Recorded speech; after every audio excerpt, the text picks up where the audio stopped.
Seja muito bem-vindo ao canal Fatos Desconhecidos. Eu me chamo Ivan Lima e é um prazer te receber por aqui. Entre os serafins, querubins, arcanjos e outros tipos de seres angelicais do paraíso, um ser é conhecido por estar acima de todos, considerado o anjo mais poderoso de Deus, Metatron. Ao procurar na Bíblia, talvez você se surpreenda por não encontrar nenhuma citação a essa misteriosa figura. Só que, embora o nome não apareça diretamente nas escrituras sagradas, pode ser que ele esteja, sim, presente nas histórias bíblicas. Príncipe dos serafins, anjo supremo da vida e da morte, ou rei dos anjos. Metatron é um ser de muitos nomes e origens. Ele aparece tanto em tradições islâmicas e cristãs, quanto na tradição judaica, mais especificamente no lado místico da religião. Você pode encontrar referências ao anjo em passagens do Talmud babilônico, no livro de Enoque e até mesmo em correntes do ocultismo. Graças à sua proximidade com Deus, existem até algumas controvérsias em relação ao verdadeiro papel que ele desempenha no paraíso. Além disso, como e quando exatamente surgiu a lenda de Metatron também é um assunto em debate. O que se sabe é que sua história mais antiga tem como base um suposto acontecimento do século I depois de Cristo. Essa narrativa está descrita justamente no Talmud babilônico, que contém histórias e comentários dos líderes do judaísmo. Certo dia, um judeu chamado Elisha ben Abuyad recebeu a honrada permissão de entrar no paraíso. Nesse caso, ele não estava morto, mas teria sido um dos escolhidos para ter contato com o que está além dos nossos olhos.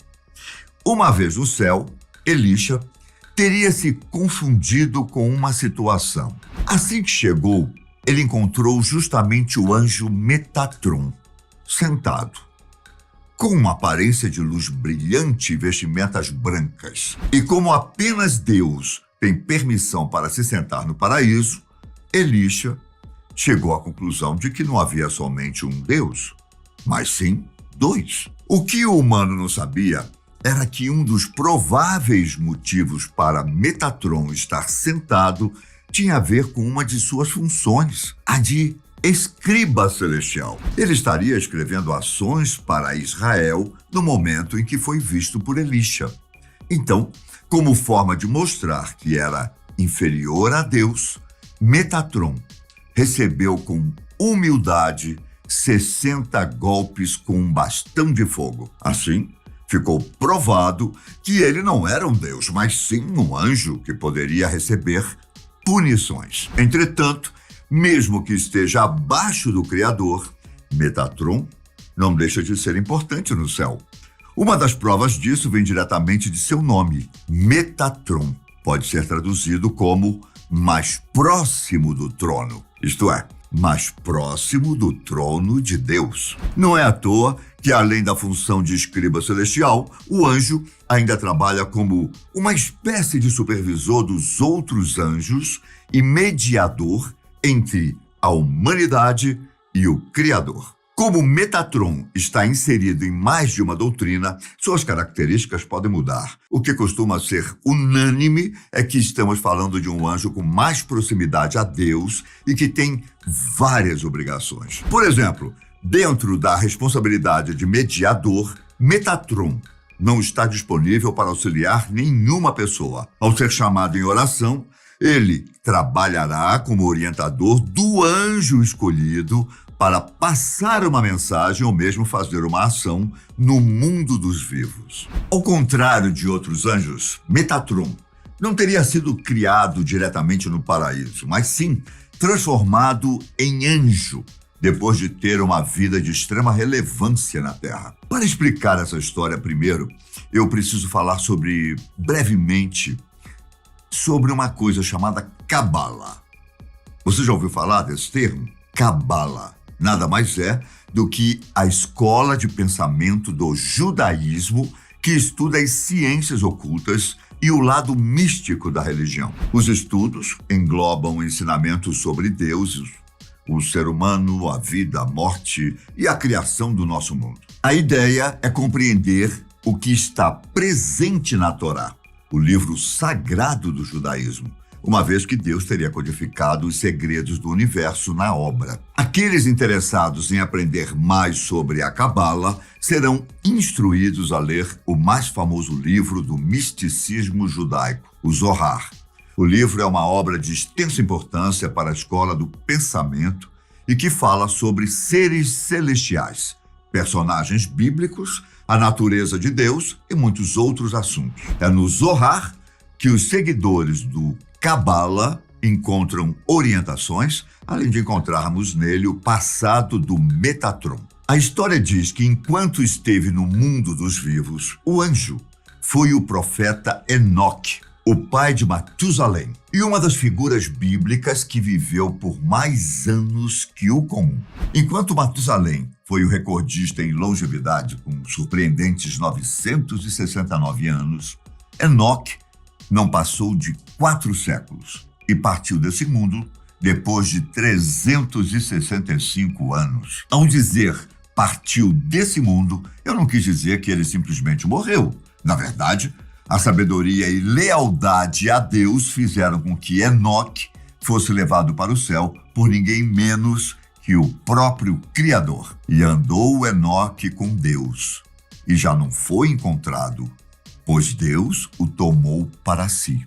Gênesis capítulo 5, versículo 24. Ele subiu ao paraíso sem encontrar a morte, e de acordo com o Zohar, Deus lhe deu permissão para continuar seu ministério no céu por toda a eternidade. Não como Enoque, mas sim como Metatron.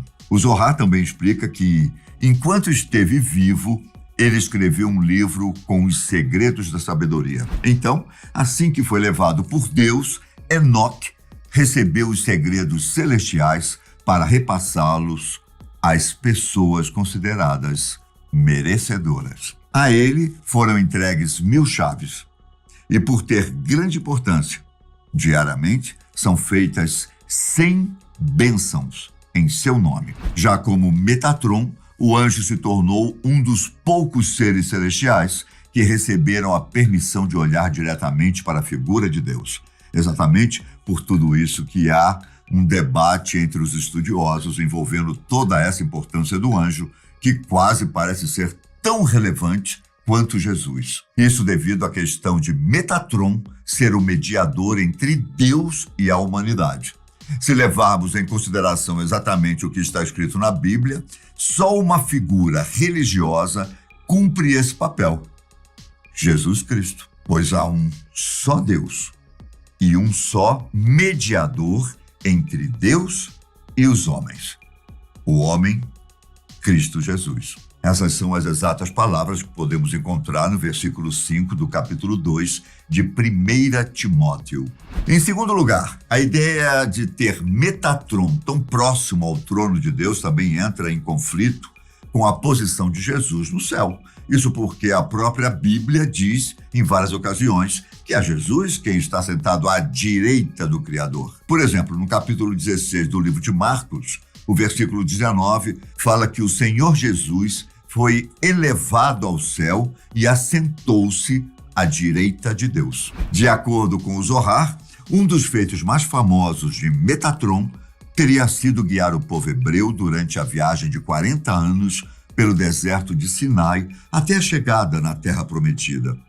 E aqui existe outra controvérsia com o papel do anjo. No versículo 21 do capítulo 13 de Êxodo, é dito que, durante o dia, o Senhor ia adiante deles, numa coluna de nuvem, para guiá-los no caminho, e de noite, numa coluna de fogo, para iluminá-los, e assim podiam caminhar de dia e de noite. Então, qual seria o verdadeiro papel de Metatron na história, hein?